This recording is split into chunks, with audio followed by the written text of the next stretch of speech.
ॐ अज्ञानतिमिरान्धस्य ज्ञानञ्जनशलाकया चक्षुरुन्मीलितं येन तस्मै श्रीगुरुवे नमः। नमः विष्णुपादाय कृष्णप्रेष्ठाय भूतले श्रीमते भक्तिवेदान्तस्वामिनिति नामिने। नमस्ते सारस्वते देवे गौरवाणी प्रचारिणे निर्विशेषशून्यवादी पाश्चात्यदेशतारिणे। नमो महावदन्याय कृष्णप्रेमप्रदायते कृष्णाय कृष्णचैतन्यनामिने गौरतुसे नमः। जय श्री कृष्ण चैतन्य प्रभु नित्यानंद श्री अद्वैत गदाधर श्रीवासादि गौर भक्त वृंदा। हरे कृष्णा कृष्ण कृष्ण हरे हरे, हरे राम राम राम हरे हरे। हरे कृष्णा। तो आप सभी भक्तों का हार्दिक स्वागत है आज के राम कथा में। तो हम लोग चर्चा कर रहे हैं श्री वाल्मीकि रामायण के पहले स्कंद बालकांड, इसके 20वां अध्याय। Dasharatha refuses to give Rama. Dasharatha Maharaj refuse कर देते हैं फाइनली। तो कल तक हम लोग 16 नंबर श्लोक तक चर्चा किए। दशरथ महाराज भी बड़े ही एक्सपर्ट तरीके से अलग अलग लॉजिक दे रहे हैं, तर्क दे रहे हैं कि राम को क्यों लेके नहीं जाना चाहिए। लेकिन फाइनली फिर भी वो बोले कि अगर आप राम को लेके जाना ही चाहते हैं तो मैं भी राम के साथ चलूंगा और मेरी पूरी सेना भी चलेगी। तो इतना बोलने के बाद दशरथ महाराज के इन वचनों को सुन करके विश्वामित्र मुनि अब इस प्रकार से वापस से रिप्लाई करने वाले हैं। पौलस्त्य वंश प्रभवो रावणो नाम राक्षसा। There is a Rakshasa named Ravan born in the dynasty of Pulastya। तो विश्वामित्र मुनि अब बैकग्राउंड दे रहे हैं राक्षसों के बारे में कि पुलस्त की डायनेस्टी में एक राक्षस है जिसका नाम है रावण। स ब्रह्मणा दत्तवरस्त्रैलोक्यं बाधते भृशं महाबलो महावीर्यो राक्षसैर्बहु बहुभिर्वृतः। Having been benedicted by Lord Brahma, he greatly torments the three worlds। स ब्रह्मणा दत्त वरस, ब्रह्मा जी के द्वारा वरदान प्राप्त करने के कारण त्रैलोक्यम बाधते भृशम, तीनों लोकों में जो है भृशम मतलब बहुत भयानक तरीके से बाधते टॉर्मेंट कर रहा है, पर अत्याचार कर रहा है। महाबलो महावीर, greatly powerful and of great prowess, she is surrounded by many rakshasas. महाबल है, महावीर है, और राक्षसैर बहुभीर व्रतः, अनेकों अनेकों राक्षसों से वो घिरा रहता है। So this is the answer to Dasharath first question, how powerful are these rakshasas. तो दशरथ महाराज ने जो प्रश्न पूछा था कुछ श्लोक पहले राक्षसों के बारे में जानने के लिए, तो उसका उत्तर दे रहे हैं। श्रूयते हि महावीर्यो रावणो राक्षसाधिप, साक्षात् विश्रवण भ्राता पुत्रो विश्रवसो मुने। We hear that Ravana of great prowess is the king of the Rakshasas. He is a direct brother of Vishravana and a son of Vishrava Muni। तो विश्रवा मुनि के पुत्र और विश्रवण का भाई रावण जो है महावीर है, महावीरवान है, और सभी राक्षसों का राजा है। रावण इज फेमस टू, इतना विख्यात है। यदा स्वयं न यज्ञस्विघ्नकर्ता महाबला, तेन संचोदितौ तौ तु राक्षसौ वै महाबलौ, मारीचश्च सुबाहुश्च यज्ञविघ्नं करिष्यतः। When that greatly powerful Rakshasa does not personally destroy sacrifice, the greatly powerful Rakshasas Marich and Subahu sent by him destroy the sacrifice। तो रावण तो राक्षसों का राजा है, तो कई बार वो खुद यज्ञ को नष्ट करने के लिए व्यक्तिगत रूप में नहीं आ पाता है, तो अपने द्वारा फिर वो भेजता है बहुत ही शक्तिशाली राक्षस मारीच और सुबाहु को भेजता है यज्ञ को नष्ट करने के लिए। इत्युक्तो मुनिना तेन राजोवाच मुनिम तदा, नहि शक्तोऽस्मि संग्रामे स्थातुं तस्य दुरात्मना। When the sage spoke thus, the king told the sage, I am not capable of standing in war against the evil-minded Ravana. तो जैसे ही विश्वामित्र मुनि सूचना दिए, ये जानना चाह रहे थे कि कौन है राक्षस, किसके प्रोटेक्शन में है ये दो राक्षस लोग जो आपका यज्ञ नष्ट कर रहे हैं। तो विश्वामित्र मुनि बताए कि रावण के भेजे हुए एजेंट है, रावण राक्षसों का राजा है। तो इमीडिएटली दशरथ महाराज जो है वो रिप्लाई करते हैं कि नहीं सक्तो अस्मि संग्रामे स्थातुम तस्य दुरात्मना। वो दुरात्मन रावण के सामने खड़े होने की मेरी शक्ति नहीं है, मैं उसके साथ युद्ध नहीं कैपेबल नहीं हूं मैं, यानी कि मैं उसको बिल्कुल भी जीत नहीं सकता हूँ, बहुत शक्तिशाली है वो। सत सत्वं प्रसादम धर्मज्ञा कुरुष्व मम पुत्र के मम चैवाल्पभाग्यस्य दैवतम ही भवान गुरु। O knower of dharma, please be merciful unto my son. Your holiness is the worshipable deity and guru of myself, a person of meager fortune. तो रावण का जैसे सुने रावण के बारे में कि रावण के राक्षस हैं, यानी पूरी संभावना है कि अगर इन दो राक्षसों को मारा जाएगा तो रावण खुद आ जाएगा फिर युद्ध करने के लिए। तो विश्व दशरथ महाराज इमीडिएटली बोले कि ये तो संभव ही नहीं है इनके साथ युद्ध करना, ये हमारे बस की बात नहीं है। इसलिए अब बड़े हाथ जोड़ करके विनम्रता पूर्वक बोल रहे हैं कि please be merciful unto my son, मेरे पुत्र के प्रति आप दयालु बनिए, कृपा करिए, उसको तो बिल्कुल आप इन्वॉल्व मत करिए। हाँ, अल्प भागस्या, मेरा बहुत भाग्य अल्प है, मीगर फॉर्च्यून। तो आप हमारे पूजनीय हैं, आप हमारे गुरु हैं, लेकिन आप हमारे ऊपर इसलिए कृपा करिए। Dasharatha considers himself a person of meagre fortune for he is unable to carry out the sage's request. तो विश्वामित्र मुनि के आदेश को पालन कर पाने में असमर्थ होने के कारण दशरथ मुनि बोल रहे हैं, दशरथ महाराज बोल रहे हैं कि अल्प भागस्या, ये हमारा बहुत बड़ा जो है कम भाग्य है कि हम आपका सेवा नहीं कर पाएंगे। Yet he pleads for the sage's mercy by standing that he is worshipable deity and guru. लेकिन आप हमारे पूजनीय हैं, गुरु हैं, इसलिए अपने शिष्य की इस प्रकार की असमर्थता को देखते हुए आप कृपा करेंगे, ऐसी याचना कर रहे हैं।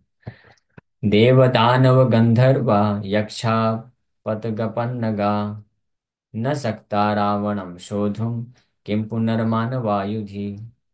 तो बोल रहे हैं हम तो मनुष्य हैं, पृथ्वी लोक के मनुष्य हैं, मनुष्यों के बीच में तो हम बहुत पावरफुल हैं, किसी भी प्रकार के युद्ध हम कर सकते हैं। लेकिन ये जो राक्षस रावण की आप बात कर रहे हैं, तो इस रावण से तो देवता, दानव, गंधर्व, यक्ष और दिव्य जो पक्षी हैं, पतंगा पन्नगा, सेलेस्टियल बर्ड्स एंड स्नेक्स, वो लोग भी असमर्थ हैं रावण को हराने के लिए, रावण से डील करने के लिए। तो what to speak of human beings on war with him, मनुष्यों की क्या बात करना। तो मनुष्य मानव इतने असमर्थ हैं, रावण के सामने इतने तुच्छ थे। इस बात से पता चल जाता है कि जब रावण ब्रह्मा जी से वरदान प्राप्त कर रहे थे तो बाकी सबका नाम लिए, देव दानव गंधर्व, कोई मुझे हरा ना पाए, सबको मैं ऐसे ही हरा दूं। तो उसमें मनुष्यों को और पशुओं को, बंदरों को लिस्ट में नाम ही नहीं डालते हैं कि उनको लगता है इनका तो जरूरत ही नहीं है, यानी इतने ज्यादा इनकैपेबल हैं human beings and animals Ravana के सामने कि उसको उनका नाम मेंशन करने की भी आवश्यकता नहीं पड़ी। दशरथ महाराज इसलिए बोल रहे हैं कि हम तो पूरी तरह से असमर्थ हैं, जब देवता लोग असमर्थ हैं, देवराज इंद्र भी नहीं लड़ सकते हैं, तो मैं हमारी क्या बात कहना फिर। Being averse to entering into war with Ravana is not a defect because it is impossible for anyone to win over him. Dasharath wanted to convey this to the sage। तो रावण के जो आशीर्वाद के प्रभाव से रावण इतना शक्तिशाली बन गया है, इस बात को सूचित करना चाहते हैं। रावण के साथ युद्ध ना करना ये एक कोई डिफेक्ट नहीं है, क्योंकि ये यह असंभव कार्य है कि रावण के साथ कोई युद्ध कर सके। सही वीर्यवतां वीर्यम् आदत्ते युधि राक्षसा तेन चाहम न शक्नोमि संयोद्धुं तस्य वा बलय सबलो वा मुनि श्रेष्ठा सहितो वा ममात्मजय। O best of the sages, indeed that Rakshasa destroys the powers of the powerful in war. I cannot fight with him or his forces, with my forces or with my sons. कि सही वीरवताम वीर्यम आदत्ते, वीरवताम वीर्यम, जो वीरवानों का जो powerful है, बलवान है, उनके बल को नष्ट कर देता है युद्ध में रावण की इतनी शक्ति। इसलिए मैं अपने पूरे फोर्स के साथ और अपने पुत्रों के साथ भी मिल करके उसके और उसके सैनिकों का सामना बिल्कुल भी नहीं कर सकता हूँ। सो रावण के फोर्स के साथ भी नहीं कर सकता हूँ, ऐसा बोले। हाँ, Ravana's forces refer to Maricha and so on, क्योंकि यहाँ पे अभी विश्वामित्र मुनि के लिए तो रावण अभी डायरेक्ट आके नहीं कर रहा है परेशान, लेकिन उसके जो दो असुर हैं, राक्षस हैं, मारीच और सुबाहु, उनसे परेशान है। लेकिन दशरथ महाराज बोल रहे हैं कि ना तो मैं तस्य समयोधुम न शक्नोमि समयोधुम तस्य, उस रावण के साथ भी असमर्थ हूँ। वाह बलय, और उसका जो बलय मतलब उसकी फोर्सेस हैं, वो भी बहुत पावरफुल है, उनका भी सामना करना संभव नहीं है मेरे लिए, मेरी आर्मी के लिए भी, और पुत्रों की तो बात ही क्या कहना। कथमप्य अमर प्रख्यम संग्रा संग्रामानाम अकोविदम बालम में तनयम ब्रह्मन नैव दास्यामि पुत्रकम। O Brahmin, I will never give my son under any circumstance, for though he resembles an immortal, he is inexperienced in war with the Rakshasas, and he is a mere boy and a child। कारण भी बता रहे हैं, final decision दे रहे हैं, जैसे रावण का नाम सुने तो फाइनल डिसीजन दे रहे हैं कि हे ब्राह्मण, कथम अपि, किसी भी परिस्थिति में, अमर प्रख्यम संग्रामानाम अकोविदम बालम में तनयम ब्रह्मन न एव दास्यामि पुत्रकम। हाँ, मैं अपने पुत्र राम को नहीं दे सकता बिल्कुल भी। तनयम जो कि मेरा पुत्र है, और बालम वो तो एक बालक ही है, अभी युवा भी नहीं हुआ है। और संग्रामा नाम, राक्षसों के साथ संग्राम में लड़ने के लिए अकोविदम, एक्सपीरियंस नहीं है, अनुभवी नहीं है, एक्सपर्ट नहीं है, इसलिए किसी भी परिस्थिति में मैं प्रदान नहीं कर सकता हूँ। अब तो फाइनल डिसीजन दे रहे हैं। अथ को अथ कालोपमौ युद्धे सुतौ सुन्दोपसुन्दयो यज्ञविघ्नकरौ तौ ते नैव दास्यामि पुत्रकम्। So I will not give my child to you to fight with the sons of Sunda and Upasunda, who obstruct sacrifices and are equal to the force of time in war। हाँ, इसलिए काल उपमाओं, ये सुबाहु और मारीच, ये सुंदर उपसुंद के पुत्र हैं। इतने इतने भयानक असुर हैं ये लोग, राक्षस हैं, कि ये काल के समान ही है, काल के समान ही, ये जिससे लड़ते हैं उसको नष्ट कर देते हैं। तो इनसे युद्ध करने के लिए तो मैं बिल्कुल भी अपने पुत्र को नहीं दूंगा। अतः indicates that Dasharath spoke this verse after understanding the nature of the opponents. Sundar son is Maricha while Upasundar son is Subahu. तो अतः यानी निर्णय दे रहे हैं, अतः सो, तो जैसे ही अपोजिट पार्टी इन राक्षसों के बल के बारे में सुने, स्पेसिफिकली जब पता चला कि मारीच और सुबाहु हैं और वो भी रावण के खास हैं, प्रोटेक्शन में हैं, तो बोल रहे हैं कि बिल्कुल अब नहीं दे सकता हूं मैं। तौ हि yes यक्षस्य कन्यायां जातौ दैत्यकुलोद्भवो मारीचश्च सुबाहुश्च वीर्यवन्तौ सुशिक्षितौ। Born in a dynasty of Daityas, they are born to a daughter of a Yaksha. Marich and Subahu are powerful and well trained। तो मारीच और सुबाहु राक्षस कौन है, इसका परिचय दे रही है। तो मालूम है दशरथ महाराज को, कोई ये साधारण, इनका जन्म भी साधारण नहीं, ये बहुत ही पावरफुल है, शक्तिशाली भी हैं और अच्छे से ट्रेंड भी हैं, और अभी रावण के सुरक्षा में भी हैं, संरक्षण में भी हैं।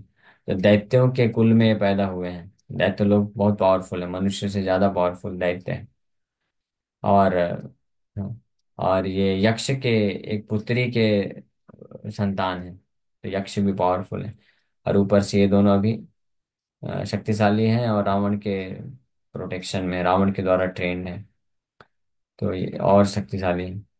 तयोर अन्यतरेणाहम योद्धा श्याम ससूरित गण, अन्यथा तो अनु नेष्यामि भवन्तं सह बांधवा।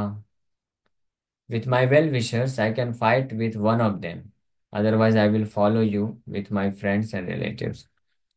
लेकिन फिर भी दशरथ महाराज पूरी तरह से मना नहीं करना चाह रहे हैं, क्योंकि गुरु हैं, ब्राह्मण हैं, ब्रह्म ऋषि हैं विश्वामित्र मुनि, और श्राप भी दे सकते हैं। तो इसलिए बोल रहे हैं कि मैं अपने शुभ चिंतकों और बल के साथ उनमें से एक से किसी के साथ युद्ध कर सकता हूँ, मारीच या सुबाहु में से। अन्यथा मैं आपको फॉलो करूंगा, अपने मित्र और संबंधियों के साथ आपके साथ साथ चलूंगा, आप जैसा गाइड करेंगे वैसा करूंगा। So regarding this and the previous verse, it appears that King Dasharatha already knew about Marich and Subahu, because he is mentioning here with details that Vishwamitra did mention so far. तो ये दो तीन वर्ष श्लोक से पता चलता है कि दशरथ महाराज को अंदाजा था ये सुबाहु और मारीच के शक्तियों के बारे में, क्योंकि और डिटेल वो बता रहे हैं खुद से। इति नरपति जल्पनाद्विचेन्द्रम कुशिक सुतम सुमहान विवेश मन्यु। मन्यु क्रोधित हो गए। हाँ, सुविशेष मन्यु मतलब विशेष प्रकार से, सुविवेश विवेश, सुमहान विवेश मन्यु became extremely angry। सुहृत इव समिद्भिर आज्य सिक्ता संभवत उज्ज्वलितो महर्षि वहनी। So because of the incoherent talk of the king, the best of the twice born Vishwamitra, the son of Kushika, became extremely angry, just as a sacrificial fire fed by sacrificial wood blazes when ghee is poured into it. The fire of the great sage's anger blazed upon hearing the king's words. So this is a brief description of what will be described in the next chapter. तो अगले अध्याय में पता चलेगा। तो इति नरपति जल्पनाद, जल्पनाथ द्विजेंद्रम, द्विज इंद्रम, the best of the, द्विज मतलब ब्राह्मण, ट्वाइस बॉर्न, तो ब्राह्मणों में सर्वश्रेष्ठ इंद्रम है, तो इतने सर्वश्रेष्ठ है कुशिक सुतम, कुशिक के पुत्र विश्वामित्र जो है, इति नरपति जल्पनाथ, नरपति दशरथ महाराज के इस प्रकार के इनकोहेरेंट टॉक, यानी उनसे मैच न करने वाले वार्ता को सुन करके, जैसा विश्वामित्र मुनि चाहते थे वैसा न बोल करके, उनके विपरीत, उनकी इच्छा के विपरीत बातें करने के कारण जो है कुशिक सुतम सुमहान विवेश मन्यु, महान मन्यु, मन्यु मतलब गुस्सा, महान मतलब बहुत ज्यादा गुस्सा, और सुमहान मतलब एक्सट्रीमली, विवेश मन्यु, विवेश का अर्थ होता है इंटरिंग, इंटर किए, यानी सुमहान मन्यु विवेशा, तो बहुत ही ज्यादा गुस्से में, क्रोध में वो जाके मर्ज हो गए। हाँ, गुस्से का सागर में जाकर के निमग्न हो गए, ऐसा बोल सकते हैं, यानी अत्यंत क्रोधित हो गए, क्योंकि डायरेक्ट ही मना कर दिया ना। और दशरथ महाराज का भी अभी क्या गलती थोड़ी ना है, वो तो राम के प्रति इतना प्रेम होने के कारण पहले ही मना कर रहे थे, राक्षसों के बारे में सुने ही नहीं थे तब भी मना कर रहे थे कि राम को तो नहीं भेजना है, हम सब चलेंगे, और अगर ज्यादा है तो राम को साथ में लेके चलेंगे, कोई दिक्कत नहीं, हम फाइटिंग करेंगे। लेकिन जैसे सुबाहु और मारीच के बारे में सुने, रावण के बारे में सुने, तो इमीडिएटली वो तो डायरेक्ट ही मना कर दिए कि कोई पॉसिबिलिटी ही नहीं है कि राम को भेजेंगे। इस प्रकार से डायरेक्ट जब मना किए तो अत्यधिक क्रोधित हो गए कुशिक सुतम विश्वामित्र मुनि। और उदाहरण दिया जा रहा है कि जैसे यज्ञ के समय में अग्नि जो प्रज्वलित होती है, उसमें जैसे घी डाल देते हैं, तो घी डालने से कैसे भभकने लगती है अग्नि और तीव्रता से, तो उसी प्रकार से दशरथ महाराज के द्वारा जो अब बोले गए वचन थे, कि राम को न देने के पूरी तरह से उनसे डिसएग्री, असहमत होने वाले जो वचन थे, उसको सुन करके वो वचन घी की तरह काम किए उनके क्रोध के ऊपर। और संभवत उज्ज्वलितः ऋषि वहनी, ऋषि वहनी, महर्षि महर्षि वहनी, महान ऋषि के क्रोध में इस प्रकार से वो अग्नि और बढ़ा दिया। अब अगले अध्याय में हम लोग चर्चा करेंगे कि अब क्या विश्वामित्र मुनि क्रोध को कैसे प्रकट करने वाले हैं। तो अगले अध्याय का नाम है the anger and appeasal of Vishwamitra. इसी अगले अध्याय में विश्वामित्र मुनि क्रोध प्रकट करेंगे। फिर फाइनली विश्वामित्र मुनि के इतने भयानक क्रोध को देख करके वशिष्ठ मुनि जो है, वो दशरथ महाराज को विश्वामित्र मुनि के शक्ति का अंदाजा लगवाएंगे। और फिर उनको बोलेंगे कि आप भेज दो राम को अभी। आप राम को नहीं भेजेंगे तो राम तो छोड़िए, पूरी डायनेस्टी खत्म कर देंगे विश्वामित्र मुनि। हाँ, तो अभी आप भेज दीजिए, बाद में योजना बनाएंगे कि कैसे क्या करना है। तो इस प्रकार से दोनों ये कार्य होगा अगले अध्याय में। फिर फाइनली 22वें अध्याय में भगवान राम लक्ष्मण के साथ विश्वामित्र मुनि के साथ निकल पड़ेंगे। Okay, so thank you very much. Hare Krishna Krishna Krishna Hare Hare, Hare Ram Ram Ram Hare. किसी वक्त का कोई प्रश्न है तो पूछ सकते हैं। Yes, any question.